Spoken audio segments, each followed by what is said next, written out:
Hello, আসসালামু আলাইকুম। আমি মুক্তাজ আছি আপনাদের সাথে। আজকে বেসিক্যালি ডিসকাস করে ট্রাই করা পৃথিবীর সবচেয়ে ইনকিউরেবল অ্যান্ড ডিফিকাল্ট একটা টপিকস ক্যান্সার নিয়ে। সো আমাদের সমাজে আমরা অনেক মানুষকে দেখতে পাই যে কখনো ধূমপান করেনি, অ্যালকোহল এর সাথে জড়িত ছিল না, তারপরেও সে ক্যান্সার একমাত্র। সো ক্যান্সার বোঝার আগে আমাদের কিছু ক্রাইটেরিয়া বুঝতে হবে। ক্যান্সার আসলে নিজে একটা কমপ্লেক্স একটা টপিকস। ক্যান্সার প্রেডিকশন অফ ডিটেকশনের জন্য শুধু ধূমপান বা অ্যালকোহল দেয় জিনিসটা এমন না। যদিও ধূমপান অ্যালকোহলের জন্য 7 ধরনের আলাদা আলাদা ক্যান্সার হওয়ার সম্ভাবনা থেকে যায়, বাট ক্যান্সার মূলত 200 প্রকার হয়ে থাকে। সো আমরা এই ভিডিওতে আজকে এই ব্যাপারটা আসলে ইনডিটেলস ডিসকাস করার ট্রাই করবো, আসলে কিভাবে ক্যান্সার হয় এবং এর প্রিভেন্টিভ ওয়েতে আমাদের কিভাবে কি করা যেতে পারে।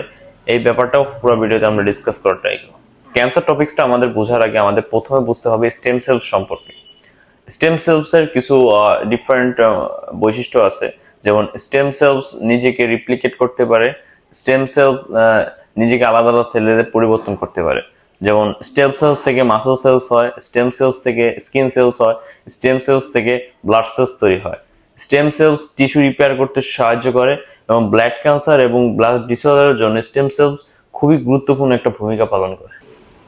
প্রেগন্যান্সির শুরুতে একটি সেল যখন ব্লাস্টোসিস হয়, ব্লাস্টোসিসের ভিতরে যে সেল পাওয়া যায় সেটা ইউরোবায়োনিক স্টেম সেলস।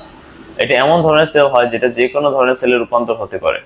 কিন্তু মানুষ যখন বড় হয় তখন তার এমন কোনো সেল থাকে না যেটা যে কোনো ধরনের সেলে রূপান্তর হতে পারে। তখন শুধু নির্দিষ্ট অংশের সেল নির্দিষ্ট অংশের সেলেই কনভার্ট হতে পারে।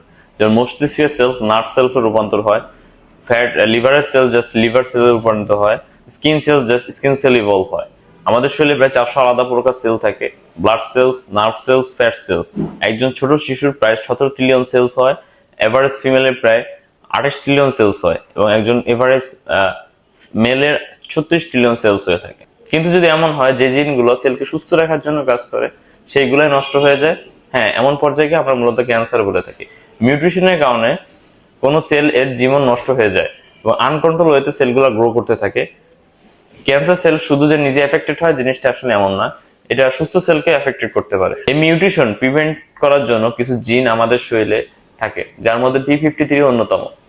P53 ড্যামেজ জিন রিপেয়ার করার কাজ করে। ধরেন আমরা জিনিসটা কিভাবে বুঝতে পারি, ধরেন কোনো সেল অনেক বৃদ্ধ হয়ে গেছে, তার ডিএনএ তে থাকা সেট অফ ইনস্ট্রাকশন তাকে মৃত্যু হওয়ার জন্য আদেশ দেয় এবং সে মারা যায়। আবার কিছু জিন ড্যামেজ সেল রিপেয়ার করার কাজ করে। সুতরাং একটি সুস্থ শরীরে সেল ড্যামেজ থেকে শুরু করে সেল ডিস্ট্রয় হওয়ার সবকিছু ডিএনএ তে কোড অফ ইনস্ট্রাকশনের উপর ডিপেন্ড করে। আজকের মতো ইনফরমেটিভ ভিডিওটা এই পর্যন্তই। নেক্সট ভিডিওতে মূলত আমরা ক্যান্সারের ট্রিটমেন্ট ওয়াইজ ক্লিনিক্যাল যে সলিউশনগুলো আছে, যে ট্রিটমেন্টগুলো যেই ক্রাইটেরিয়া ওয়াইজ করা হয় সেগুলো আমরা কিছুটা যারা ট্রাই করব। আশা করি ভালো থাকবেন, সুস্থ থাকবেন। আসসালামু আলাইকুম।